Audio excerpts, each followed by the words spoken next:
निरंजन चला गया वहां पर अपने ब्रह्मांडों में। ये क्षर पुरुष, इसको ज्योत निरंजन भी कहते हैं, इस काल, इसको काल भी कहते हैं। आगे चल के ये इसके कई नाम रखे जाएंगे इसी कहानी में। तो उधर से परमात्मा ने क्या किया, जिस आत्मा ने सर्वप्रथम हाथ खड़ा कराया था, स्वीकृति दी थी क्षर पुरुष के साथ जाने की, परमेश्वर ने उसका एक युवा स्त्री रूप बना दिया, लेकिन उसको प्रजनन इंद्रिय नहीं लगाई। और सभी आत्माएं जो उसके साथ आना चाहती थी, सब इच्छा से स्वीकृति दी थी, उन सब को बीज रूप बनाया अपने वचन से और दुर्गा के अंदर प्रवेश कर दिया। जैसे आजकल तो इस मार्ग को समझना बहुत आसान है। ये डॉक्टर लोग क्या करते हैं, जैसे बताते हैं कि एक ग्राम ब्लड में बिरानी कितने 80 लाख बिरानी 50 लाख जीवाणु तो एक टाइप के होते हैं, अन्य और टाइप के, और उस ब्लड को दूसरे में डाल दिया जाता है या तो वो और बढ़ जाते हैं, दूसरे में डाले जा सकते हैं ऐसे जीवाणु भी। तो ऐसे ये व्यवस्था समझो, परमात्मा ने इस लड़की जो युवा बनाई थी उसका नाम रख दिया प्रकृति देवी। उसको माया भी बोलते हैं, आदि माया। प्रकृति देवी कहो, आदि माया कहो। आगे चल के यही अष्टंगी कहलाई और यही दुर्गा कहलाई।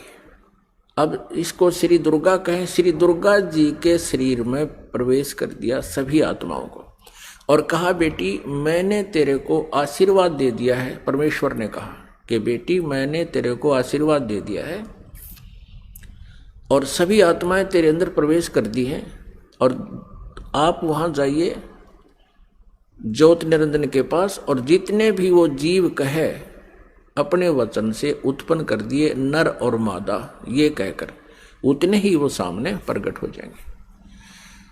और परमेश्वर ने अपने पुत्र सहज दास को, जो उन 16 पुत्रों में से जो सर्वप्रथम उत्पन्न किए थे उनमें से एक था, सहजदास से कहा कि पुत्र अपनी बहन को साथ ले जाओ और इस ज्योत निरंजन के पास छोड़ आओ, क्षर पुरुष के पास छोड़ आओ। इसको क्षर पुरुष भी कहते हैं, ज्योत निरंजन भी कहते हैं। यही आगे चल के गीता में जो कहता मैं काल हूं, ये वो काल है, वहां छोड़ आओ। क्षर पुरुष को बता देना कि परमात्मा ने, यानी मेरी तरफ से कह देना कि इसके शरीर में सभी आत्माओं को प्रवेश कर दिया है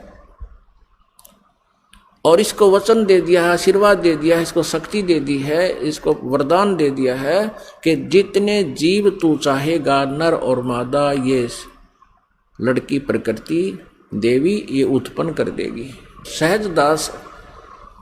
सहजदास पिताजी के आदेश को शिरोधार्य करके अपनी बहन श्री दुर्गा को साथ लेकर ज्योत निरंजन के पास आ गया, यानी क्षर पुरुष के द्वीप में चला गया उस लोक 21 ब्रह्मांडों में। उससे कहा कि ये बहन है और इस बहन के शरीर में परमात्मा ने सभी आत्माओं को प्रवेश कर दिया है। अब सहजदास ने क्षर पुरुष से कहा कि पिताजी ने ये बहन भेजी है दुर्गा, इस श्री देवी के शरीर में वो सभी आत्माएं प्रवेश कर दी हैं और इसको परमेश्वर कबीर देव जी ने वरदान दे दिया है कि जितने जीव तू चाहेगा ये वचन से उत्पन्न कर देगी। ऐसा कहकर के वो सहजदास उस लड़की को वहां छोड़कर वापस आ गया। अब सहजदास के आ जाने के उपरांत वहां पर प्रकृति देवी और ये ज्योत निरंजन अर्थात क्षर पुरुष ये दोनों रह गए।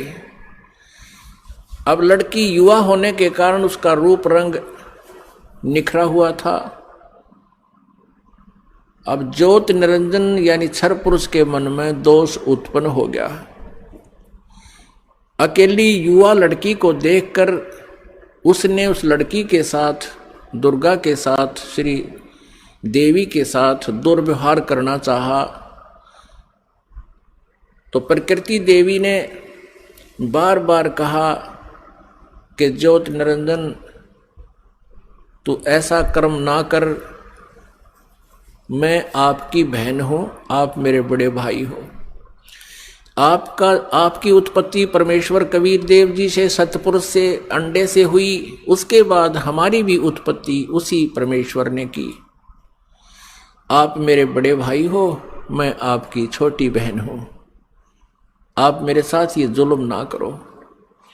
बहुत विनय करी, लेकिन इस सर्वपुरुष में इतना काम वासना बढ़ गई, इतना रजोगुण प्रभावित हो गया कि इसने एक नहीं सुनी, ना कोई मान मर्यादा रखी, और लड़की के साथ इसने बलात्कार करने की चेष्टा की।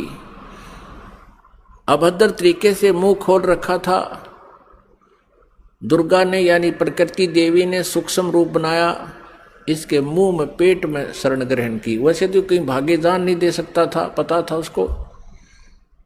अपनी इज्जत रक्षा के लिए, अपने कौमार्य की रक्षा करने के लिए इसने पेट में शरण चली गई।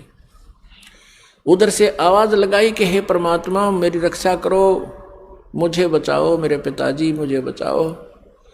परमात्मा को पता था कि इनके साथ ऐसा होगा, क्योंकि हम परमात्मा परमेश्वर जी के बार बार मना करने पर भी हम इससे अपना मन नहीं हटा सके थे। परमेश्वर ने स्वयं अपने पुत्र जोगजीत का रूप धारण किया और वहां प्रकट हो गए। लड़की को, दुर्गा को उसके पेट से निकाला, शरीर से बाहर निकाला और कहा कि ज्योत निरंजन सुन ले आदेश परम पिता का, तूने इस अच्छे लोक में ऐसा जुल्म किया है, तू पहला व्यक्ति है। तूने यह बदनीयत की है इस लड़की के ऊपर आज, और तूने इसको अपने पेट में निगल लिया है, और तेरी जो क्रिया है यह भी एक बहुत अभद्र पुरुष की है, इसलिए तेरा नाम आज से काल होगा। तू काल नाम से जाना जाएगा और 1,00,000 मानव शरीरधारी प्राणियों का नित आहार किया करेगा और 1,25,000 उत्पन्न करेगा, यानी 25% एक्स्ट्रा तो उत्पन्न किया करेगा।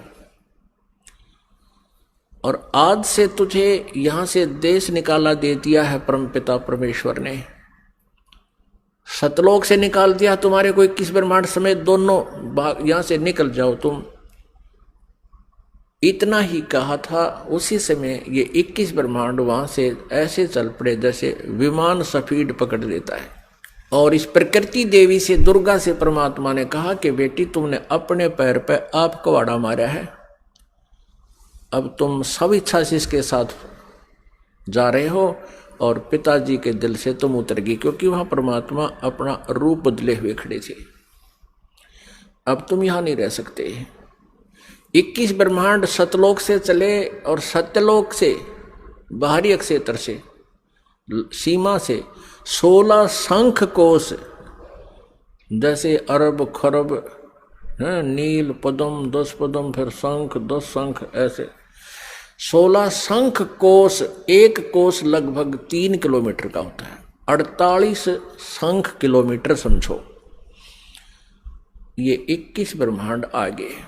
अब ज्योत निरंजन ने सोचा कि जो मेरे साथ होना था वो तो हो चुका है और मैं यहाँ का फुल फ्लैज हो गया, इंडिपेंडेंट हूं, अब अपनी मर्जी चलाऊंगा। इसने फिर से उस दुर्गा के साथ दुर्व्यवहार शुरू किया, श्री देवी के साथ। श्री देवी ने, दुर्गा ने फिर कहा कि ज्योत निरंजन यानी क्षर पुरुष, तू आंख खोल ले, देखो परमात्मा ने मुझे शक्ति दी है, वर्ड पावर दी है, शब्द शक्ति दी है, मैं वचन से जितने जीव तू कहेगा मैं उत्पन्न कर दूंगी तेरे यहां संसार के लिए। तू ये मैथुन सृष्टि प्रारंभ मत कर। लेकिन ये नहीं माना। दुर्गा ने फिर यातना की कि देख, पहले तो तू मेरा बड़ा भाई, मैं तेरी छोटी बहन, और दूसरे मैं तेरे पेट से निकलकर तेरे शरीर से बाहर आई हूं, मैं तेरी पुत्री होगी, तू किसी नाते की तो लाज रख ले। लेकिन इस ज्योत निरंजन क्षर पुरुष ने उसकी एक नहीं सुनी। तो उसमें परमात्मा ने इस लड़की को प्रजनन इंद्रिय नहीं लगाई थी।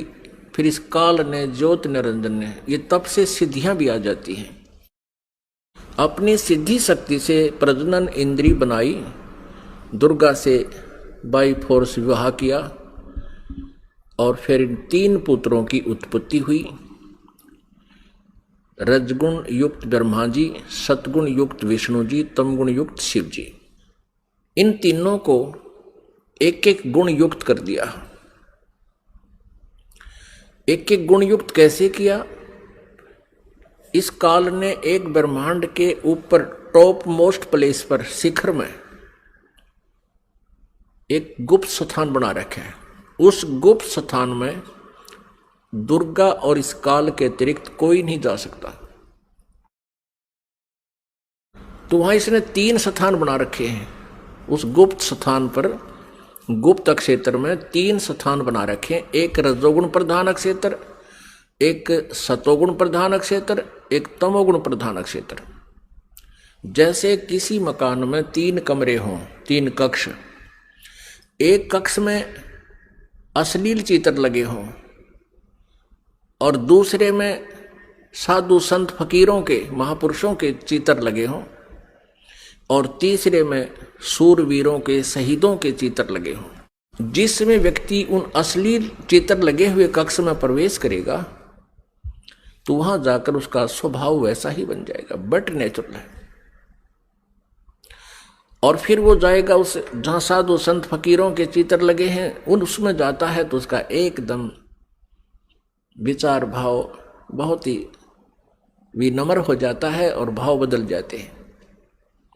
ऐसे ही जब वो जिस कक्ष में सूरवीरों के, शहीदों के चित्र लगे हैं, तो वहां जाते ही उसका अपने आप मनोबल उसी प्रकार का हो जाता है, स्वभाव बन जाता है।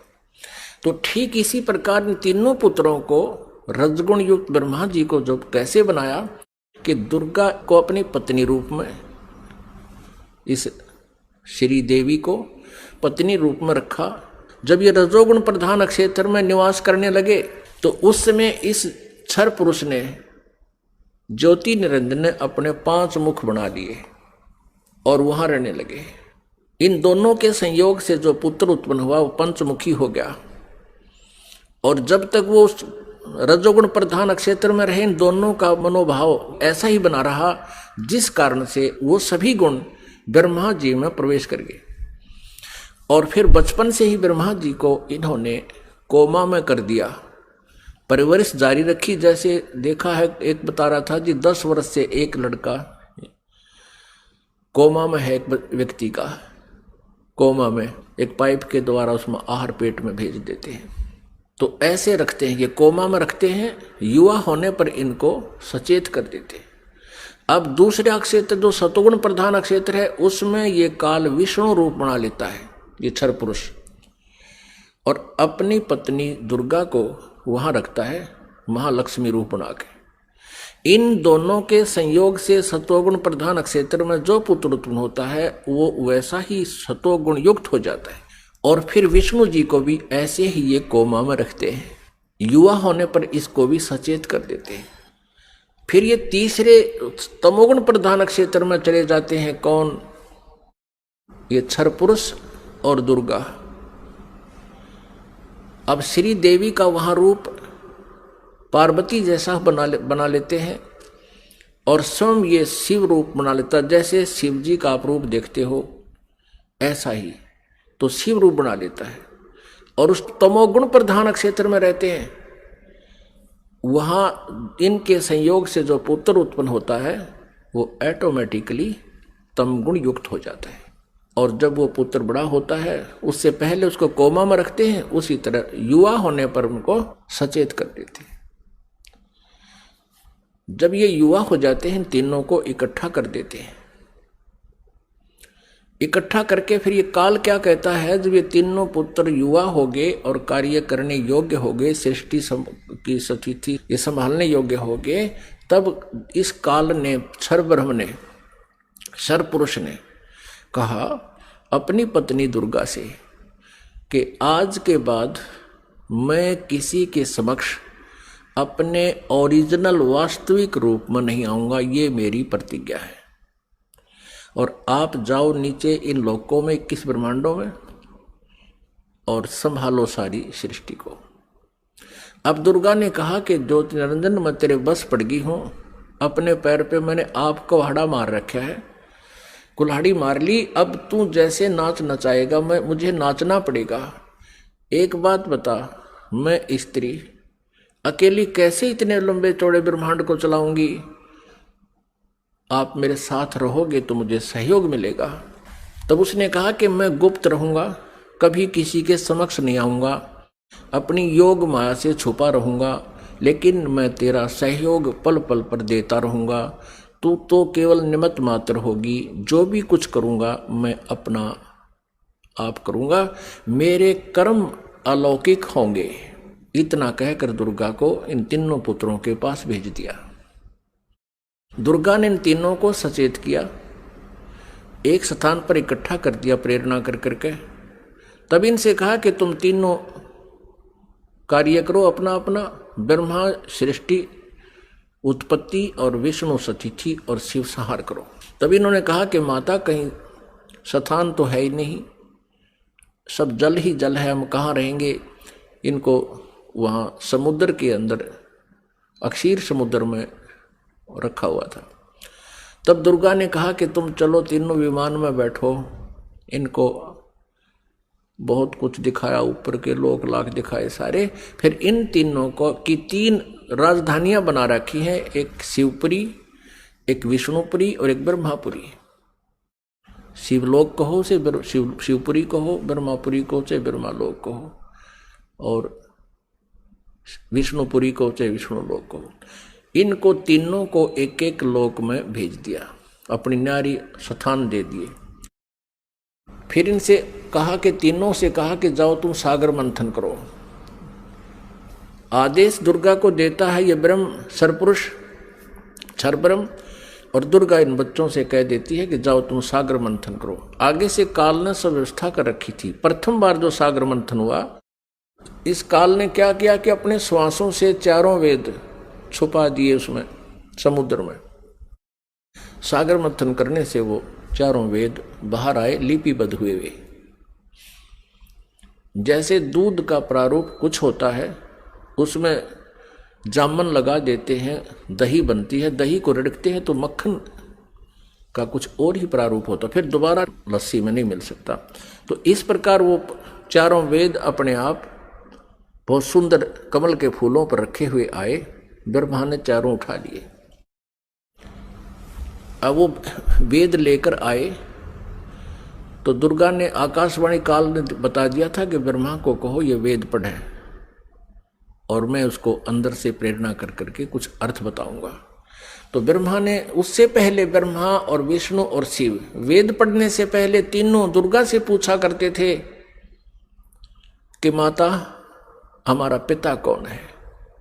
दुर्गा को काल ने मना कर दिया था कि तुम मेरा भेद नहीं बताओगी। उसी समय ये कह दिया था कि तुम मेरे बारे में किसी को नहीं बताएगी, नहीं तो तेरी खैर नहीं है। अब उस काल के डर से, ज्योति निरंजन क्षर पुरुष के डर से दुर्गा ने सब भेद गुप्त रखा। अपने पुत्रों को बताया, बेटा तुम्हारा कोई पिता नहीं, मैं ही तुम्हारी माता हूं, मैं ही तुम्हारा पिता हूं, मैं ही सारी सृष्टि की रचनहार हूं। तो बच्चों ने मान लिया जैसे मां बताती है। जब ब्रह्मा जी ने वेदों को पढ़ा, उसमें देखा कि सृष्टि रचनहार तो कोई और है, वो परम अक्षर ब्रह्म है। ब्रह्मा ने पूछा, माता ये वेद कैसे मिले हमारे को? दुर्गा ने कहा, ये भगवान ने दिए हैं भाई, ये गॉड गिवन है। अच्छा, तो फिर ब्रह्मा ने कहा, माता वेदों में लिखा है कि परमात्मा साकार है, मनुष्य सदृश है, सह शरीर है, और आप कह रही हो कि तुम्हारा कोई पिता नहीं। वेदों में लिखा कि वो उसी ने सब कुछ, सबकी रचना की है, सबका रचनहार है, कुल का मालिक है। तो अब वेद झूठे नहीं हो सकते, क्योंकि गॉड गिवन बता रही आप। अब दुर्गा फंस गई। अपन आत्मा कितनी झूठ बोल ले, सच्चाई ऊपर आए बिना रहा नहीं करती। कहते हैं चोर चुरावे तोमड़ी गाड्डे पानी में, वह गाड्डे वह ऊपर आवे, में सच्चाई छनी नहीं। फिर दुर्गा ने कहा बेटा बात सुनो, वो निराकार है, वो किसी को दिखाई नहीं देगा, और क्यों व्यर्थ प्रयत्न करते हो, वो निराकार है। अब ब्रह्मा ने कहा माता अब आपकी बातों पर मुझे अविश्वास हो गया। पहले तो मैं आपकी प्रत्येक बात को सिरोधार्य करता था, सत्य मानता था, लेकिन आज आपकी बात में फर्क पड़ गया। अब मैं नहीं मानूंगा आपसे, मुझे परमात्मा चाहिए, क्योंकि ये आत्मा जब से उस परमेश्वर से बिछड़ी है तभी से उसका अभाव महसूस कर रही है, और उसी समय से खोज में लग गई। यहां हम आगे जहां हम उसको जिस विधि से खोजना चाहते हैं वो मिल नहीं सकता, क्योंकि चारों वेदों में केवल ब्रह्म तक के पाने की, इस क्षर पुरुष तक के पाने की विधि लिखी है। उस परम अक्षर ब्रह्म के पाने की विधि इसमें ऑप्शन छोड़ रखा है। यजुर्वेद अध्याय नंबर 40 के मंत्र नंबर 10 से लेकर 13 में स्पष्ट किया है। जो वेद ज्ञानदाता ब्रह्म कह रहा है कि उस परमेश्वर के बारे में कोई तत्वदर्शी संत बताओगे, उनसे पूछो। ये वेद भी यही कहते हैं। वेदों का सारांश गीता जी है। गीता जी अध्याय नंबर 4 के श्लोक नंबर 34 में भी यही कहा है। ये गीता ज्ञानदाता ये क्षर पुरुष है, श्री कृष्ण में प्रवेश करके बोलता है। वो भी यही कहता है कि उस परमात्म तत्व की जानकारी की तत्वदर्शी संतों से जाकर समझो, वो बताएंगे। तो वेदों में जो प्रमाण लिखा है, तो ब्रह्मा ने सोचा कि वेदों में लिखा है कि ओम का नाम है, और ओम नाम से जाप करूंगा मैं। और हठ योग कैसे शुरू किया इसने? अब वेदों में हठ योग करना नहीं लिखा, जैसे तप करते हैं ये ऋषि महर्षि, ये नहीं लिखा कहीं पर भी। लेकिन वो तप कहाँ से ग्रहण किया? इस तप वाला जो हठ योग की साधना कहाँ से ग्रहण करी ब्रह्मा ने? ब्रह्मा जी जब उत्पन्न हुआ, श्री विष्णु जी के नाभि से कमल निकला, और उसके ऊपर ये बैठे विराजमान पाया अपने आप को। काफी समय तक उस डंठल को पकड़कर नीचे उतरा, ऊपर नीचे घूमा, कहीं और छोर नहीं मिला, तो वापस उस कमल के फूल पर आकर विराजमान हो गया। तब आकाशवाणी करी क्षर पुरुष ने, ज्योति निरंजन ने, कि तप करो तप करो। अब ब्रह्मा ने वो आकाशवाणी परमेश्वर की मानकर तप शुरू कर दिया। जब इसने 1000 वर्ष तक तप कर लिया, फिर आकाशवाणी हुई कि सृष्टि करो। अब तप से बैटरी चार्ज होगी। तो अब ब्रह्मा जी ने सोचा वेदों में जो लिखा है ये भी भगवान की वाणी, और जो मैंने सुना हुआ भी भगवान की वाणी। अब वेदों में जो ज्ञान है वो परमेश्वर परम अक्षर ब्रह्म का दिया हुआ है। 5 वेद दिए थे परमेश्वर ने इस क्षर पुरुष को, इसके अंतःकरण में फीड कर दिए थे। अब जैसे किसी अंतःकरण में फीड कर दिए तो समय रख दिया परमात्मा ने, उसके बाद वो अपने आप बाहर आने थे वो बाहर, 5 आगे। लेकिन इसने देखा पढ़ करके 5वें वेद में बहुत जानकारी थी परमपिता की, सत्य पुरुष की, परम अक्षर ब्रह्म की। इसने उसको नष्ट कर दिया और 4 वेद दे दिए। अब चारों वेदों को ब्रह्मा जी ने पढ़ा तो कहा माता इसमें ओम नाम लिखा है और मैं परमात्मा को पाऊंगा। दुर्गा ने कहा कि यदि तेरा पिता तुझे नहीं मिला, तू कहाँ जा रहा है, तो तू क्या करेगा भाई अगर तेरे को तेरा पिता नहीं मिला, क्योंकि उसने प्रतिज्ञा कर रखी है तुम्हें दर्शन नहीं देगा। तो ब्रह्मा ने कहा कि मैं तुझे अपनी शकल नहीं दिखाऊंगा यदि भगवान नहीं मिला, क्योंकि वेदों में लिखा ओम, यजुर्वेद अध्याय नंबर 40 के मंत्र नंबर 15 में स्पष्ट किया कि ओम कर्तु समर कल्वे समर कर्तुम समर। इसलिए ये ओम नाम है क्षर पुरुष का, ब्रह्म तक का, क्षर ब्रह्म का। और परम अक्षर ब्रह्म के बारे में वेदों में ज्ञान नहीं है साधना का, लेकिन उसकी महिमा बहुत लिखी है। 3 वेदों को पढ़ने वालों ने परमात्मा की महिमा तो पूर्ण परमात्मा वाली ग्रहण कर ली और साधना इस ब्रह्म वाली कर ली।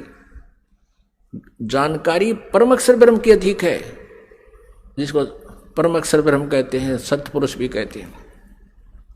लेकिन उसके पाने का मेथड नहीं है, वे ऑफ वर्शिप नहीं है, वे ऑफ वर्शिप यानी पूजा की विधि केवल ब्रह्म तक की है, वो ओम नाम है। गीता जी अध्याय नंबर 17 के श्लोक नंबर 23 में तीन मंत्र के जाप का प्रावधान है। ओम तत्सत इति निर्देश है ब्रह्मण त्रिविध समर्थ है।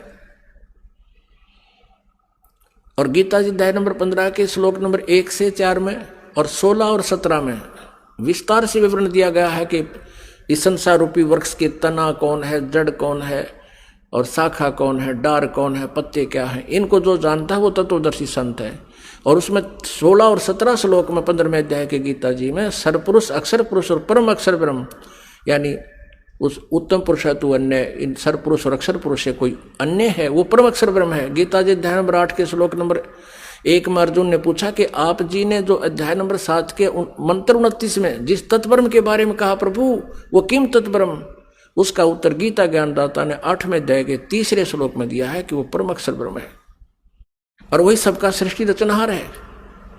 तीनों लोकों में प्रवेश करके सबका धारण पोषण करता है, 15वें अध्याय के 17वें श्लोक में स्पष्ट किया है।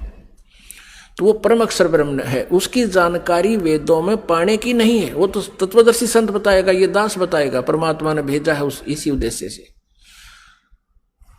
वो ना होने से ब्रह्मा जी ने ओम नाम का जाप किया, 4 युग तक समाधि लगा के हठ योग भी किया। तब दुर्गा ने अपने वचन से एक लड़की उत्पन्न की और उससे कहा कि बेटी आप जाओ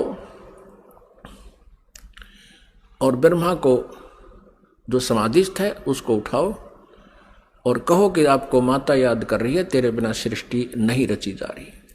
अब 4 युग जब बीत गए, आकाशवाणी की दुर्गा को सरपुरुष ने कि दुर्गा सृष्टि रचो। दुर्गा ने कहा, प्रकृति देवी ने कहा कि आपका ज्येष्ठ पुत्र आपकी खोज में गया है, मेरे मना करते करते भी गया है। तब आकाशवाणी से कहा उस काल ने, सरपुरुष ने, कि उसको बुलाओ, मैं कभी दर्शन नहीं दूंगा। तब वो लड़की वहां भेजी।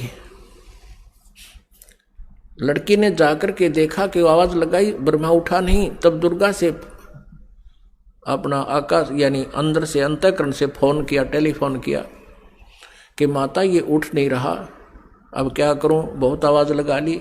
दुर्गा ने कहा कि तू इसके चरण स्पर्श कर।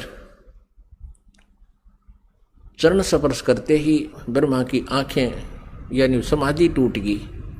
सामने देखा युवा लड़की को। ब्रह्मा जी ने कहा कि तू कौन कुलटा आ गई है, तुझे मैं श्राप दूंगा, तू मेरा तप भंग करने को आई है। तब लड़की ने कहा मेरे को माता ने भेजा है और आपके बिना सृष्टि रची नहीं जा रही है, बहुत चिंता है माता को, आप चलो। तब ब्रह्मा ने कहा कि कैसे चलूं, पिता के दर्शन हुए नहीं। माँ से मैं प्रतिज्ञा करके आया था कि यदि प्रभु मुझे प्राप्त नहीं हुए तो मैं तुझे शकल नहीं दिखाऊंगा, दर्शन नहीं दूंगा, लौट कर नहीं आऊंगा। अब कैसे चलो, मुझे परमात्मा मिला नहीं। फिर ब्रह्मा ने कहा कि तू एक काम कर, मेरी झूठी गवाही दे दे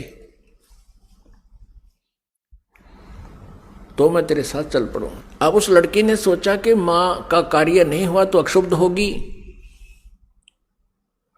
और यदि मैं झूठ बोलूंगी तो ये कह दे कि इसने अपनी मर्जी से बोला है, तो फिर मैं मारी जाऊंगी, मेरे ऊपर ज्यादा भार आएगा। तब उसने शर्त रखी कि तू मेरे साथ विलास कर, तब मैं तेरी झूठी गवाही दूंगी, तू मेरे साथ ऐसा कर। ब्रह्मा ने सोचा कि परमात्मा के दर्शन हुए नहीं, वैसे मैं घर जा नहीं सकता। उसने उस लड़की की बात को स्वीकार किया। फिर लड़की ने अपने वचन से एक और लड़की उत्पन्न की और कहा कि 1 से 2 गवाह ज्यादा अच्छे होते हैं। उस लड़की से कहा दूसरे नंबर की से कि तू भी गवाही देना कि ब्रह्मा जी को पिता के दर्शन हो गए और हमारे सामने हो गए। उसने भी यही शर्त रखी इसी उद्देश्य से, कहीं मैं झूठी ना सिद्ध कर दे मुझे ये और ये आप बच जावें। उस लड़की ने भी वही शर्त रखी ब्रह्मा को, ब्रह्मा ने वो स्वीकार किया। अब तीनों के तीनों माँ के पास आ गए, दुर्गा के पास।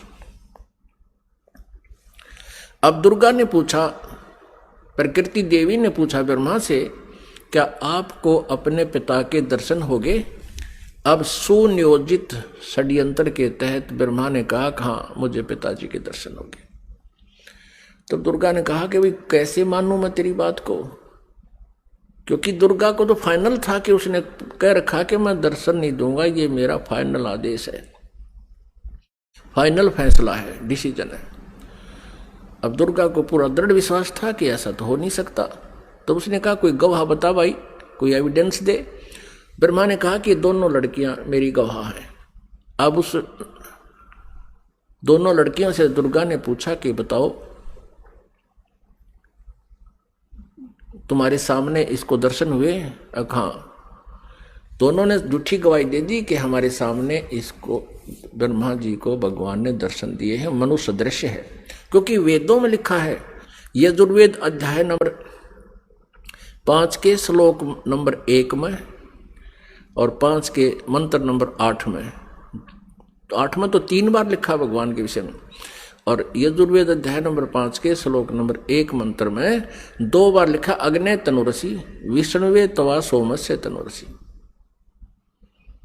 परमात्मा सहशरीर है, उस परमेश्वर का सबके धारण पोषण करने के लिए उस अमर पुरुष का शरीर है। और ऋग्वेद मंडल नंबर 1 सूक्त नंबर 31 मंत्र नंबर 18 में स्पष्ट किया है कि वो नरवत अग्नि, मनुष्यवत, मनुष्य के समान है वो परमात्मा। तो ब्रह्मा को वेदों से तो पता था कि भगवान मनुष्य जैसा है, उधर से उनको समझा दिया, तुम न्यों बता दियो भगवान मनुष्य जैसा है। अब दुर्गा को सभी ने जब गवाही दे दी तो दुर्गा असमंजस में पड़ गई कि मेरे को तो वो कह रहा था मैं दर्शन दूंगा ही नहीं, और इन बच्चों को दर्शन दे दिए। अब दुर्गा अपने मन में दुखी होकर दूर जा बैठी और कहने लगी कि आप तो बहुत झूठे हो। आकाशवाणी अपने इंटरनेट कनेक्शन कर लिया, ऐसे ही कर लेते हैं बातें जब जिनकी भक्ति से जो सिद्धियां प्राप्त हो जाती हैं, दूसरे से दूर देश में बैठकर भी बातें की जा सकती हैं।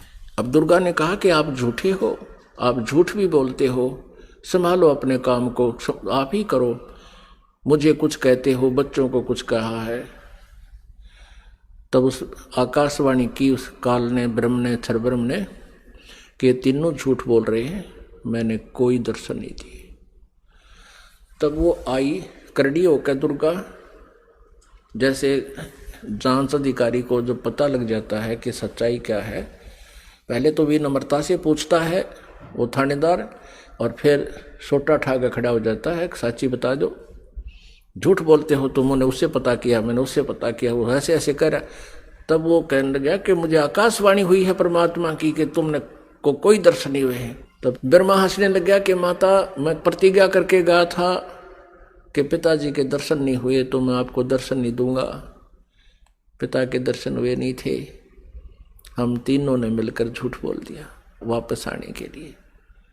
तब दुर्गा ने उन तीनों को श्राप दे दिया। ब्रह्मा को श्राप दिया कि तेरी जग में पूजा नहीं होगी और तेरे जितने भी अनुयायी वंशज होंगे तेरे जैसे लपाड़ लफंडर झूठे होंगे, सच्चाई का पता नहीं होगा पर विद्वान कब आएंगे। तो ब्रह्मा जी के अनुयायी कौन है? ऋषि महर्षि, और उनको वेदों का बिल्कुल ज्ञान नहीं था और महर्षि की पदवी पा गए। अभी दिखाएंगे, घबराना ना, कोई पहली बार सुन रहा हो, पूरी डिटेल दिखाएंगे कि सतयुग के ब्राह्मण और गुरु ऋषियों को वेदों का ज्ञान कैसा था। उनको वेदों का ज्ञान ही नहीं था। अब ब्रह्मा जी को बड़ी चिंता हुई कि मेरे को श्राप दे दिया, मेरी पूजा नहीं होगी। ब्रह्मा मूर्छित हो गया, इस आघात ऐसी लगी उसको वचन की। फिर दुर्गा ने विष्णु जी से पूछा कि पुत्र तू भी अपने पिता की खोज कर ले, कहीं फिर बाद में सृष्टि के दौरान तुम समाधि लाकर बैठ जा और सृष्टि कर्म में बाधा पड़े। विष्णु जी चल पड़े पिता की खोज के लिए, शेष नाग के लोक में पहुंच गए। अपने आत्माओं, प्रत्येक प्राणी ने अपनी जो डायरेक्शन कायम कर रखी है, सीमा कायम कर रखी है। जोटे ने भैंसे नापनी कर रखी है, जब दूसरा भैंसा आ जाता लड़ मरा उसके साथ। कुत्ते ने अपनी सीमा बांट रखी है। ऐसे ही जो ही शेष नाग के लोक में विष्णु जी ने प्रवेश किया, तो शेष नाग ने सोचा कि तेरे लोक में, तेरी जुरिडिक्शन में ये कैसे आ रहा है निर्भय होकर के, इसको किसी का खौफ नहीं, मैं यहाँ का सम्राट हूं। अब जो ही विष्णु जी निकट आए तो उसने 1000 फन ऐसे फैला लिए शेष नाग ने, और 1000 फनों से विष का फुहारा छोड़ दिया। जैसे धुंध हो जाती है, ऐसे विष्णु जी के चारों तरफ उस विष के फुहारे की धुंध होगी, और श्री विष्णु जी के शरीर पर, पूरे शरीर पर ऐसा पेंट हो गया काला, उस विष से काला शरीर हो गया। अब विष्णु जी ने देखा कि इस नाग ने ये क्या कर दिया, मैंने इसको कुछ कहा नहीं, आगंतुक के साथ ये ऐसा दुर्व्यवहार करता है, मैंने इसको कुछ कहा नहीं, कोई इसको हानि पहुंचाई नहीं, मैं तो अपना कोई किसी खोज में आया था और इसका इतना दिमाग खराब है। अब विष्णु जी ने सोचा कि ला इसको खत्म कर देता हूं, इस नाग कीड़े को।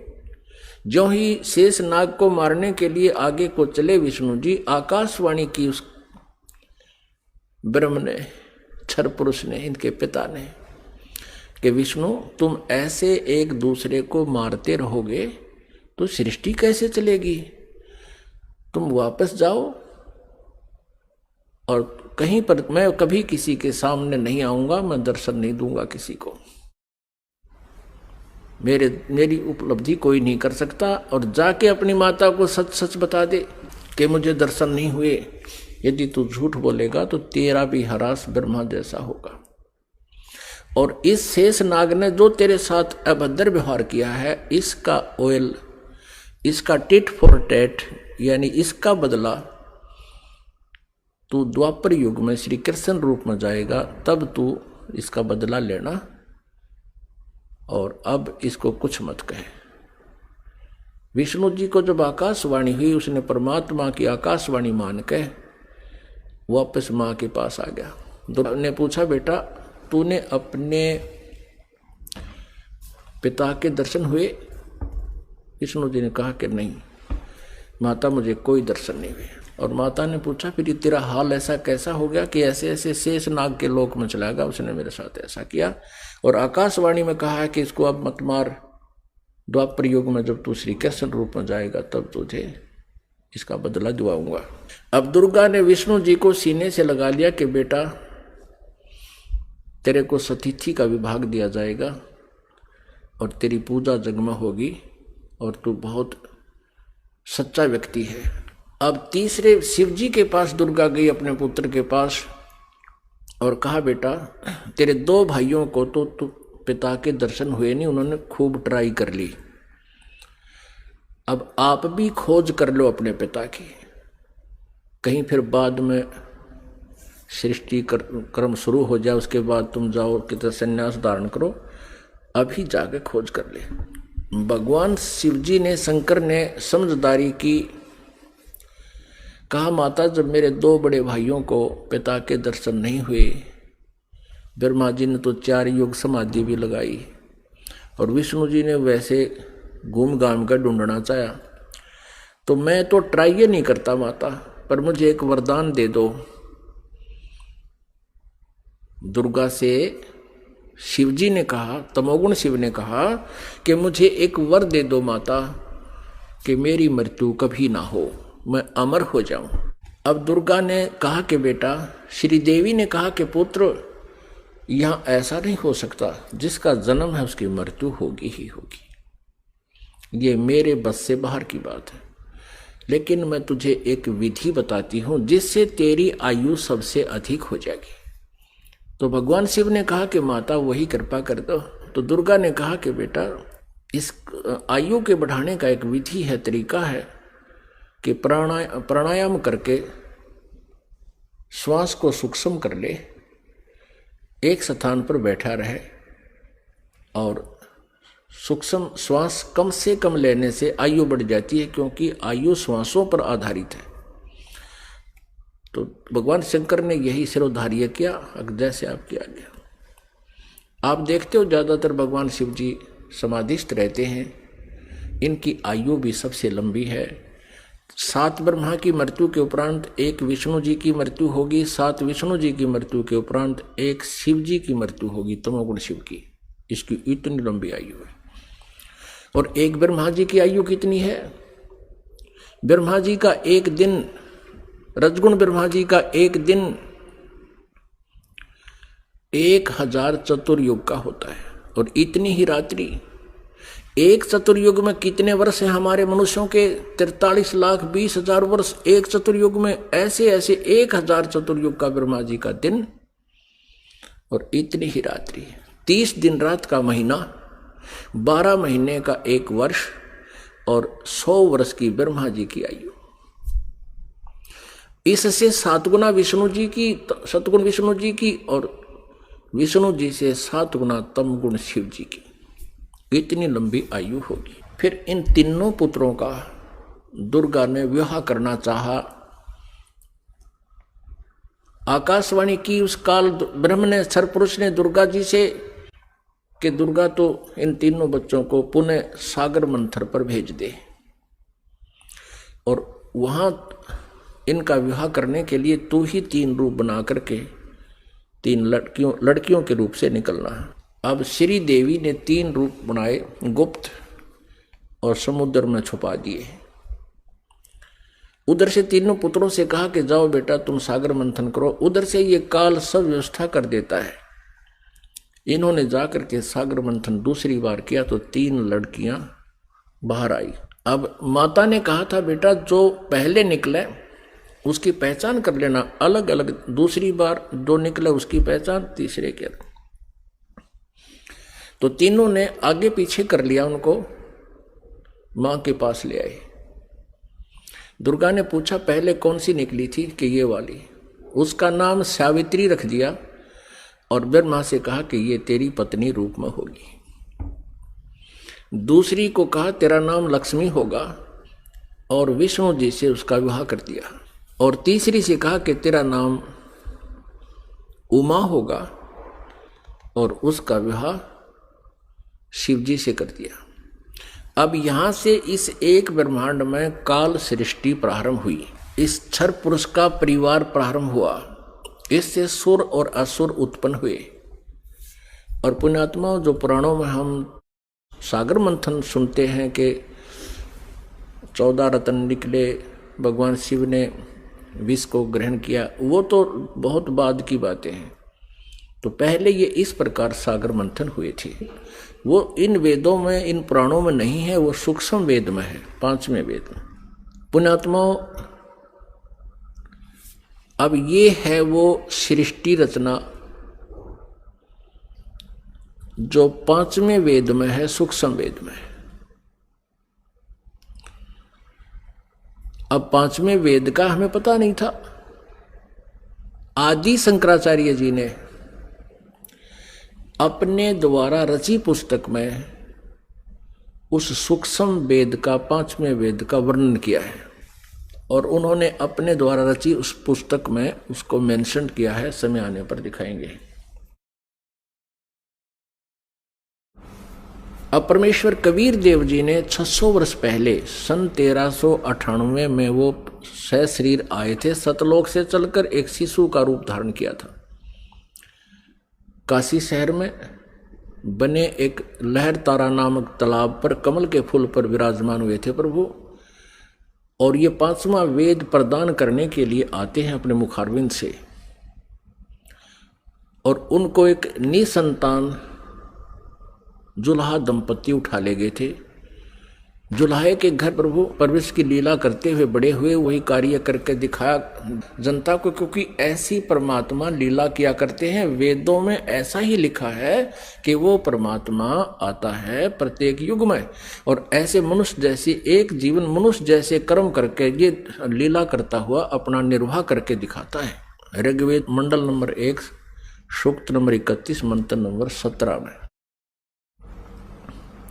तो फिर परमात्मा ने वो वाणी आज से 600 वर्ष पहले अपने मुख कमल से गीता जी अध्याय नंबर 4 के श्लोक नंबर 32 में जिसके विषय में कहा है कि धार्मिक यज्ञों यानी अनुष्ठानों की अत्यधिक जानकारी विस्तार के साथ सत्य जानकारी सही जानकारी ब्रह्मणे मुखे, ब्रह्मणे माने सच्चिदानंद घन ब्रह्म, मुखे माने उसके मुखारविंद से उच्चारित वाणी में बिल्कुल विस्तार से कही गई है।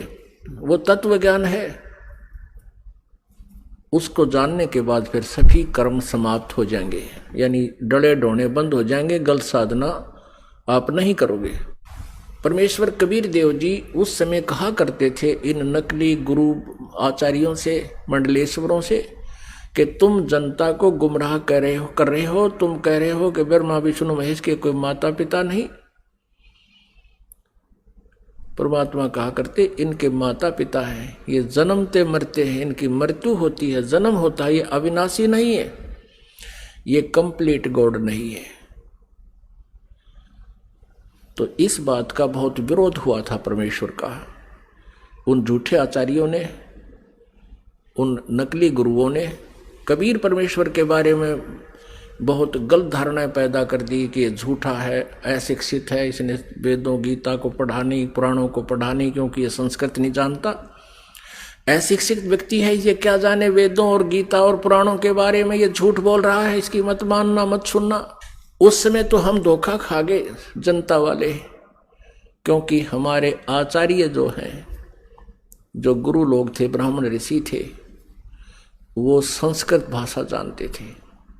तो हमने ये सोचा कि ये सभी सदग्रंथ संस्कृत भाषा में विद्यमान है, लिखे हैं, तो कबीर जी संस्कृत नहीं जानते, क्योंकि ये किसी ब्राह्मण के पास पढ़े नहीं, इसलिए कबीर जी झूठ बोल रहे होंगे। ये हमारे गुरु, ये आचार्य, ये सत्य कह रहे हैं, इसलिए परमेश्वर के उस ज्ञान को हमने स्वीकारा नहीं, और उसी का खामियाना आज तक भुगत रहे हैं। हम भक्ति भी कर रहे हैं लेकिन शास्त्र विरुद्ध कर रहे हैं। हमें ज्ञान भी प्राप्त है, वो परमात्मा का ज्ञान नहीं है।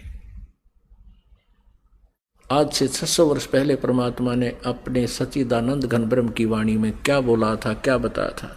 जैसे ऋग्वेद मंडल नंबर 9 सूक्त नंबर 86 मंत्र 26 और 27 में, ऋग्वेद मंडल नंबर 9 सूक्त नंबर 82 मंत्र 1, 2, 3 में, ऋग्वेद मंडल नंबर 9 सूक्त नंबर 20 मंत्र 1 में, ऋग्वेद मंडल नंबर 9 सूक्त नंबर 96 के मंत्र नंबर 16 से 21 तक, उसमें कहा कि परमात्मा सतलोक से चलकर आता है।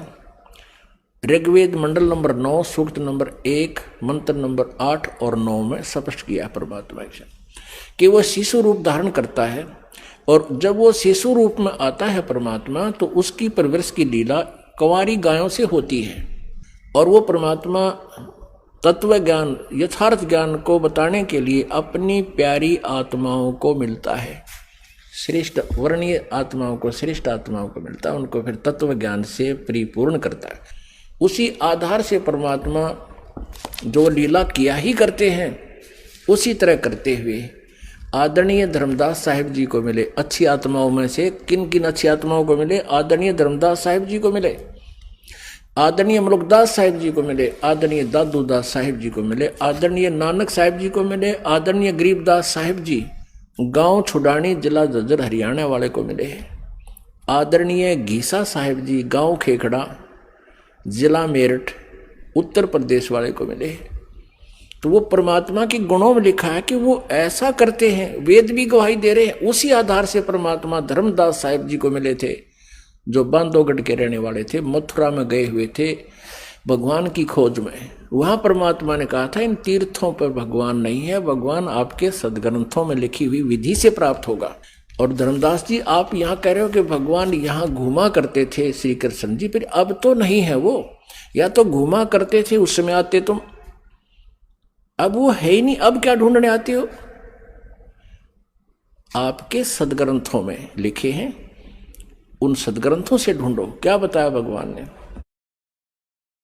धर्मदास ये जग बोराना, कोई न जाने पद निर्वाण, यही कारण मैं कथा पसारा, जग से कहिए वो राम नियारा। परमेश्वर कबीर देव जी ने ये सृष्टि रचना धर्मदास जी को सुनाई थी, आदरणीय धर्मदास साहब जी को। परम पूज्य परमेश्वर कबीर जी ने जो कथा दास ने आपको सुनाई, यही कथा आदरणीय धर्मदास साहब जी को सुना रखी थी, उसमें से दास ने आपको सुनाया। अब ये उनकी सच्चिदानंद घन ब्रह्म की वाणी में लिपिबद्ध है, कबीर सागर में लिखा है, उससे पढ़कर सुना रहा हूं आपको।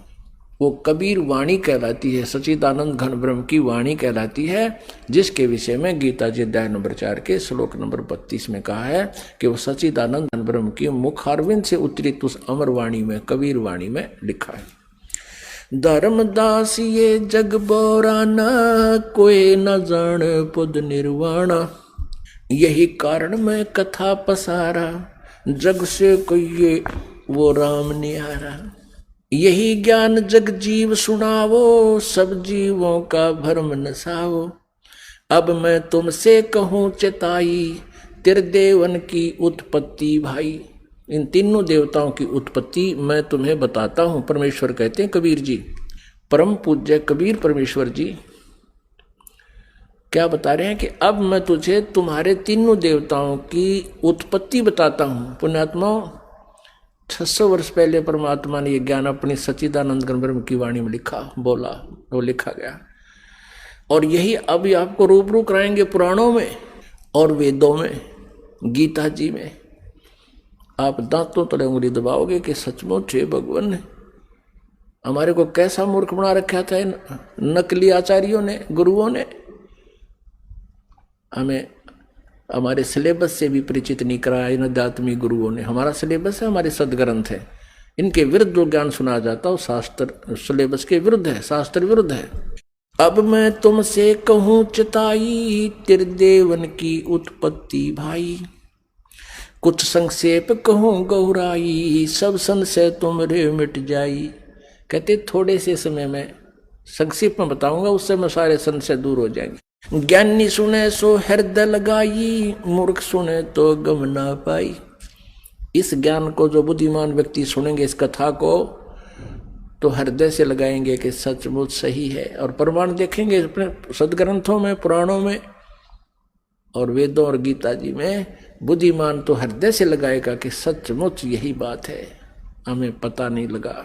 और मूर्ख सुने तो गम नहीं पाई, माने वो नहीं समझ सकेगा, वो तो अनाड़ी आदमी है, प्रमाण देखकर भी नहीं मानना, तो अनाड़ी व्यक्ति है। ज्ञानी सुने सो हृदय लगाई, मूर्ख सुने तो गम ना पाई। अब मैं तो बताने जा रहा हूं उसके बारे में, समझदार तो समझेंगे क्या। माँ अष्टंगी पिता निरंजन, ये जम दारुण वंशन अंजन। ब्रह्मा श्री विष्णु श्री शिव जी के माता तो अष्टंगी या दुर्गा है, और पिता ये ज्योत निरंजन क्षर पुरुष क्षर ब्रह्म ये काल है।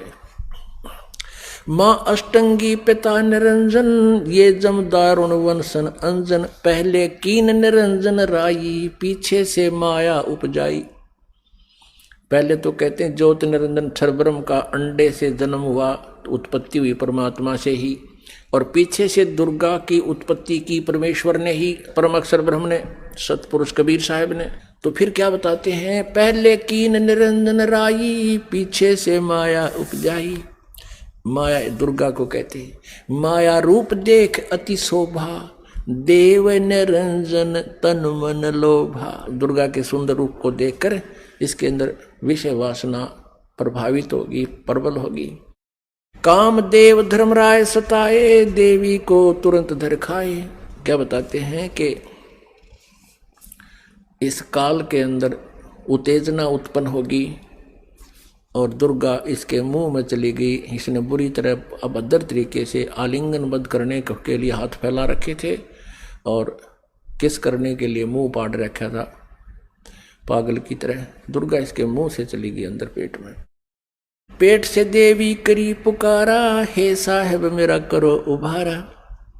टेर सुनी तब हम ता आए, अष्टंगी का बंध छुड़वाए। परमात्मा कहते धर्मदास जी, फिर मैं वहां गया दुर्गा के पास, जो पेट में थी उसके बाहर निकाला मैंने इसको। सतलोक में कीन्या दुराचारी, काल निरंजन दीन नकारी, माया समेत दिया भगाई, 16 शंख कोस दूरी पर आई। अष्टंगी और ये काल अब दोई, मंद कर्म से गए बिगोई। धर्मराय को हिकमत कीन्या, नख रेखा से भग कर लीना। इस काल को धर्मराय भी कहते हैं। इसने कसम खाई थी, प्रतिज्ञा की थी भगवान के सामने। परमात्मा ने कहा था तू इन आत्माओं ने दुखी करेगा। ये बोला नहीं जी, जो जिसे कर्म करेगा उसे फल दूंगा। मैं कति धर्म का राज करूंगा, इसलिए धर्मराज कहलाया। लेकिन यहाँ कहलाता धर्मराज है, करता सारा न्याय है। धर्मराज मीन न्यायाधीश। अब ये काल वैसे तो न्यायाधीश कहलाता है और करता सारे न्याय। तो परमात्मा कहते निरंजन धन तेरा दरबार, जहाँ तनिक नहीं न्याय विचार। अब क्या बताते हैं, धर्मराय को हिकमत की ना, नख रेखा से भग कर लीना। कहते दुर्गा के प्रजनन इंद्री इसने अपनी सिद्धि शक्ति से बना ली। ज्योत निरंजन किन्ने भोग बिलासा, माया को रही तब आशा। दुर्गा प्रेग्नेंट होगी। 3 पुत्र अष्टंगी जाए, ब्रह्मा विष्णु शिव नाम धराए। ओए होए, ये परमेश्वर ने स्वयं आकर के ये सारा अपने द्वारा रची हुई सृष्टि का सारा ज्ञान बताया, विधान दिया 600 वर्ष पहले। और यही आज हमारे पुराणों में आपके रूबरू कराएंगे, देखना आप हैरान रह जाओगे। 3 पुत्र अष्टंगी जाए, ब्रह्मा विष्णु शिव नाम धराए। 3 पुत्रों का जन्म होया दुर्गा से। इनका ब्रह्मा विष्णु और शिव नाम धरे गए। 3 देव विस्तार चलावे, इनमें यो जग धोखा खावे। ये तीनों देवता इस काल के एक ब्रह्मांड का संचालन कर रहे हैं और इन्हीं को सर्वेश्वर मान के ये जग धोखा खा रहा है। 3 लोक अपने सुत दीन्या, सुन निरंजन बासालीन्या। 3 लोक, पृथ्वी लोक, स्वर्ग लोक और नीचे पाताल लोक, ये तीनों लोग अपने पुत्रों को देकर ये स्वयं शून्य में, शिखर में, एकांत स्थान पर गुप्त रहता है। गीता जी अध्याय नंबर 7 के श्लोक नंबर 24 और 25 में स्वयं कहता है, श्री कृष्ण में बोल रहा है ये काल प्रवेश करके। कहता है ये मूर्ख समुदाय मुझे उस अव्यक्त को व्यक्तिम आपनम मन्यते, मुझे मनुष्य शरीर में आया हुआ मानते हैं, कृष्ण मान रहे हैं, मैं आई एम नॉट कृष्ण। और ये कहता है कि मैं कभी किसी के समक्ष नहीं आता, ये मेरा अनुत्तम यानी घटिया नियम है मेरा। अब जो भगवान, अब जो पिता पुत्रों के भी सामने नहीं आता, उनसे भी छुप के रहता है, तो उसमें कोई दोष है, वो अच्छा नियम नहीं है उसका। इसलिए यह अनुत्तम घटिया अटल नियम लिखा, ये मेरा अटल नियम है, अविनाशी नियम है। और फिर कहता है कि मैं अपनी योग माया से छुपा रहता हूं। इसे सीधे कहीं पर आकार में है, अव्यक्त है। अव्यक्त का अर्थ निराकार नहीं होता। जैसे बादल छा जाते हैं सूर्य के सामने तो वो हमें दिखाई नहीं देता, उसका कुछ रोशनी अवश्य थोड़ी बहुत महसूस सी होती है फिर भी, लेकिन वो हमें दिखाई नहीं देता। वो बादलों से पार अव्यक्त है, वहां पर साकार है। जब दिखाई देते ही वो बादल हटते ही वो साकार है।